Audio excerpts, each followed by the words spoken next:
As a United Methodist deaconess, I am not simply a servant of compassion. I am consecrated for a ministry that reaches beyond charity into justice. We vow at our consecration to spend a lifetime making Jesus Christ known in the fullness of his ministry and mission, which mandates his followers to alleviate suffering and eradicate the causes of injustice and all that robs life of dignity and worth. I am appointed to serve as the executive director of the nonprofit arm of Arch Street United Methodist Church in Philadelphia, Pennsylvania, called The Center.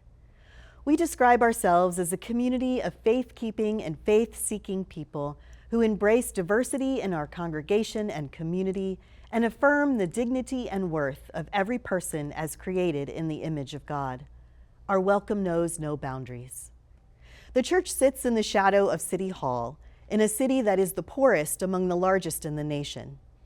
Each day, we open our doors to our unhoused and unsheltered neighbors through a drop-in center that offers life-giving, life-sustaining services, and perhaps more importantly, a sanctuary from the harsh realities of the street. In many ways, the experiences of my unhoused and unsheltered neighbors and migration overlap. Both are marked by displacement, uncertainty, and the search for safety, dignity, and belonging. Our work at the center recognizes these shared struggles and seeks to meet them with radical welcome and compassionate justice. Two signs on our front doors make our welcome unmistakably clear. This is a place of peace. No weapons are permitted here. And ICE and the Department of Homeland Security may not enter without a valid warrant. Hardly a week goes by without someone, a drop-in center guest, a tourist, or simply a passerby, stopping to thank us for those signs. And every time I am struck, not just by their gratitude, but by their surprise. Not because I take their thanks for granted, but because they are genuinely shocked to see a church not only proclaim that our welcome knows no boundaries in a mission statement, but actually live it, boldly and publicly, right in the shadow of City Hall. So let me ask you this. Have you ever prepared a meal for someone who was hungry, offered a warm coat on a cold day, sat in silence with someone in the midst of crisis? That moment, when you offer something of yourself with no expectation in return, it's powerful, it's holy, it's what love looks like in real time. But the ministry of a deaconess and home missioner, and of the church, is not complete with charity alone. Charity can alleviate suffering in the moment, but it doesn't dismantle the systems that cause it. Mercy may meet an immediate need, but justice is the foundation we must build for future generations. So I ask you again, not just with compassion, but with conviction. What if that moment of kindness, of mercy, that act of charity is not the fulfillment of our call, but just the beginning? Because when we start there, we open the door to something deeper, to connection, to story. And that's something we all share. We all have a migration story.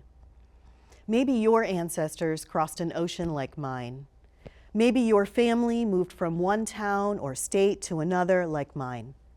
Maybe you have crossed borders of culture, race, language, or identity. Movement is part of the human story. It's part of God's story.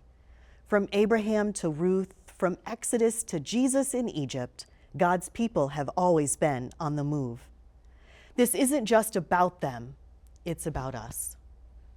There's a common temptation in our conversations to pit charity and justice against each other, but they aren't enemies. They are companions. Charity responds to immediate needs. It feeds the hungry, shelters the unhoused, and welcomes the stranger. And justice asks why those needs exist in the first place. It disrupts the intersecting systems of oppression that create suffering. And here's the truth. We need both. Without charity, people don't survive. Without justice, people can't thrive. Charity is urgent, justice is essential, and together they make systemic change possible. As United Methodists, we are no strangers to the holy work of alleviating suffering, what we often call charity. We start, host, and support food pantries. We teach and offer ESL and literacy classes. We walk alongside our neighbors through the asylum process. But justice, that's where true transformation begins. Justice moves us from temporary relief to lasting change. And justice looks like showing up in courtrooms as an act of solidarity, bearing witness, offering visible support, and proclaiming that no one stands alone. Advocating for policies that uphold human dignity and protect the rights of immigrants and refugees. Organizing for fair housing, living wages, and pathways to citizenship. Challenging and resisting unjust laws and systems that criminalize migration and poverty. Partnering with immigrant-led organizations to follow their leadership and amplify their voices.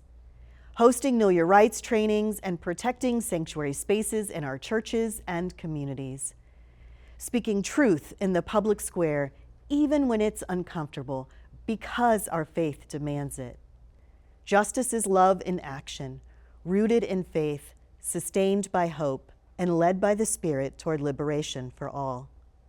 Justice means recognizing that immigration justice is not isolated. It's deeply connected to the issues of housing, labor, healthcare, and education. And it means telling our own stories and listening to the stories of others, because stories are not just what make us human, they are what bind us together. Stories are how we remember, how we relate, how we resist. They are the sacred threads we weave into the fabric of community, revealing who we are and what we long for. Every one of us carries a story of movement, of migration, of change, of becoming. When we speak them out loud, we don't just share information, we invite transformation. When we share our stories, our own migration narratives, we don't just exchange words, we build bridges, we cultivate connection.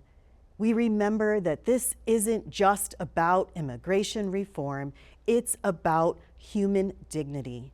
It's about our neighbors, it's about ourselves. It's about the community we are called to create, and community, real, inclusive, Spirit-led community, is sacred. When we begin to tell our stories, we start to see the threads that connect them. We see that migration doesn't happen in isolation because nothing in life does. We begin to notice how our own stories are woven together with the stories of others. We remember that none of us are just one thing. We are women, men, and non-binary people. We are young, old, and every age in between. We live with a range of physical, mental, and neurodiverse experiences. We reflect the fullness of racial and ethnic identities, cultures, and languages, and we are shaped not just by immigration status, but by the intersections of all of our identities. I cannot separate my race from my gender, my ability from my faith, my story from my community. These identities don't operate independently. They overlap, influence, and shape how we move through the world. So when we talk about justice, we cannot reduce people to one label. We cannot pick and choose which parts of a person we are willing to stand up for. Our justice must be whole. It must be intersectional. It must be grounded in the lived experiences of those most impacted, and it must be led by them. Because only when justice is rooted in real people and real stories can it become real change. And the church, we are uniquely positioned to embody that kind of holistic justice because we are a body made of many parts, and none of those parts are disposable. This is not about our politics. This is about our theology. The Bible calls us to welcome the stranger, to care for the sojourner, to love the outsider. Scripture tells us Jesus himself was a migrant child, fleeing violence with his family to Egypt. And Jesus spent his life crossing borders of purity, of patriarchy, of empire. And John Wesley, he didn't separate faith from action. He said there is no holiness but social holiness. So when we work for justice, we are not stepping outside of our faith. We are standing right at its center. So where do we go from here? We keep doing charity because people are hungry, unhoused, and hurting tonight. And we don't stop there because tomorrow is coming. We deepen our commitment to make justice a lived reality. We move from ministry to immigrants to ministry with migrants. We ask, who's not at the table? Who is leading this work? And who are we accountable to? And most importantly, we tell our stories. We remember that each of us is part of a sacred migration story, whether we've moved miles or mindsets, whether we were born in the place we live or we have crossed borders. We are all in motion. We are all called. Let us not settle for kindness when the gospel calls for courage. Let us not stop at mercy when God demands justice. And may we together be a church that loves boldly, serves joyfully, and leads with courage.